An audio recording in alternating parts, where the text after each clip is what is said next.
105.3 worldwide at WDASFM.com. Hit us up.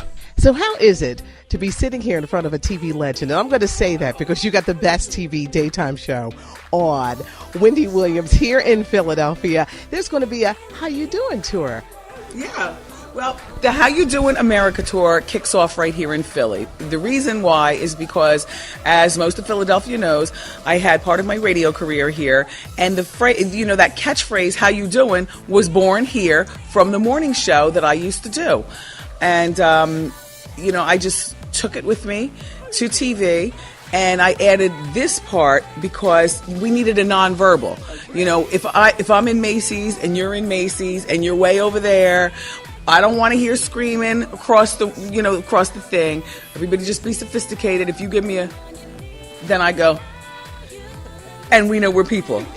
So the How You Doing America tour is really in celebration of season 6 of The Wendy Show, which begins September 15th.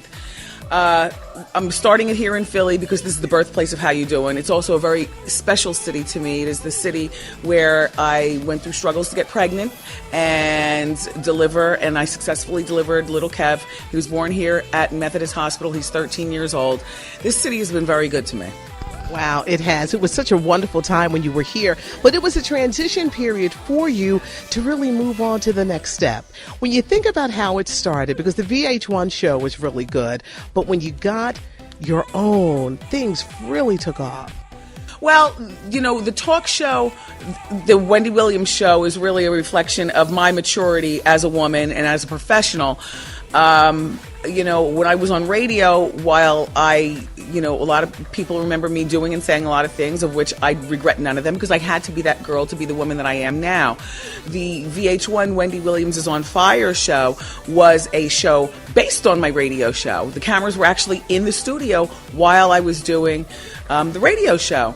The talk show, though, the Wendy Williams show that you watch on TV now, is a reflection of, a grown woman. I'm a responsible mother, wife, member of my community. I'm still very much the sophomoric girl that you see tilting her wig and, laughing out loud. But I'm also a woman. I'll be 50 years old this summer, and I embrace that. But I never let go of my fun girl, the girl who still wants to know the tea, and the girl who's curious about pop culture.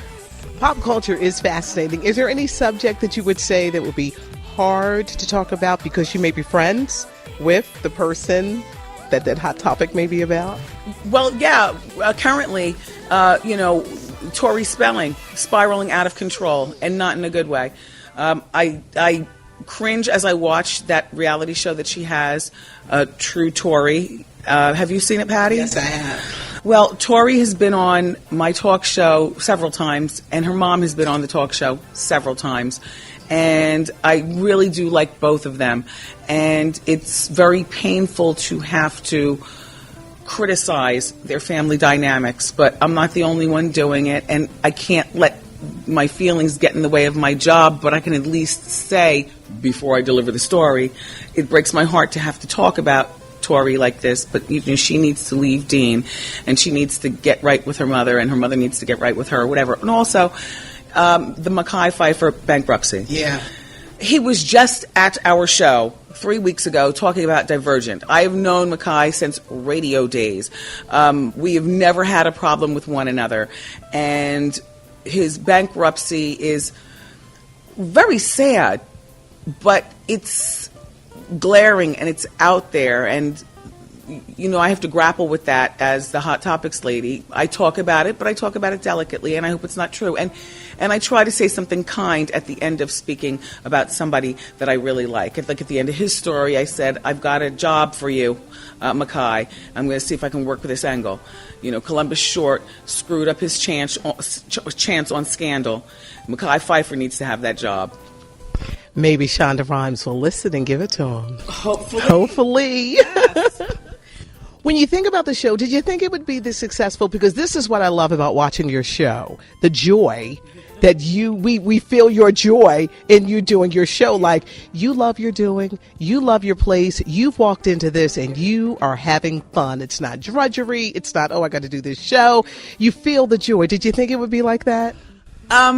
No. Honestly, doing the show is joyful. You know, we're on our 5th season right now, but we both know we've been around the block a long time, Patty. There are shows that last 3 episodes and then they get canceled. There are movies that bomb at the box office and we don't know why. There are people who put out great music who only sell, 100,000 copies.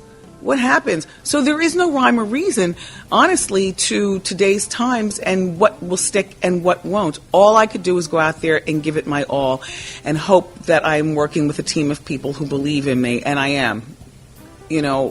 So now, am I surprised that Wendy watchers watch the show? No. Only because it's an easy show to watch. It's not complicated. I'm not there to remind you of your problems. I'm there to take you away from your problems. It's fun and it's cheerful and it's lighthearted and it's great. It's it's a mess. But you know what? But it's good. I went to a taping and it was so much fun. I had such a wonderful time at the taping of the show. The dancing, the audience, the hype man, everything. And I went to on the show. We had double taping, so we got like double the Wendy. Yes. So it was really, really good and it was a lot of fun. But I think people see that because you don't need a big A-lister to make the show happen. And this is what I love about your show. This is what it's nice to have the A-listers, Susan Sarandon and Halle Berry. It's nice to have those people in the news, whether it's, Donald Trump or, Simon Cowell. It's great to talk to Miss Piggy. But honestly, my favorite Wendy shows are all Hot Topics. When it's just me and then I do Hot Topics and then we'll have somebody from like Life and Style magazine with the inside scoop on a bigger scoop. And then I go in the audience and we do Ask Wendy. And then we do celebrity lookalikes. I love all Hot Topic shows. I enjoy my celebrities too. But what the general public, many of them don't realize is that a lot of the people that you think you would love to hear in an interview are as boring as paint drying. And they, quite frankly, take themselves way too seriously. And they come with a list of, all right, well, she can't ask this and she can't ask that. They tell their publicists. It's like, oh, come on, just come to play. I'm not here to bury you. Just come on. My audience buys tickets to your box office. We're the tastemakers. I mean, my audience. The ones deciding what shows, hit or miss. All the girls from Devious Maids have been on the show. That's the #1 show on Lifetime. My Wendy Watcher ladies love that show. I love the part when you say, but you don't watch the show. When you see that they may watch a certain show, yes. You may not be into it, but it gives you a clue of what your audience really wants. Yes, it does happen, and I will say, well, look, I don't watch this show.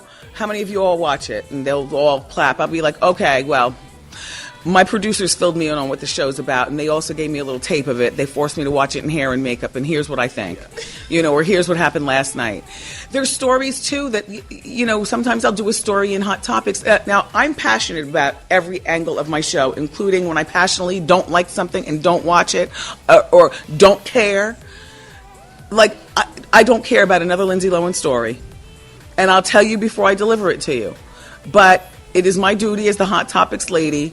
I was reading my Facebook page, and you all were asking for a Lindsay update. So here I go.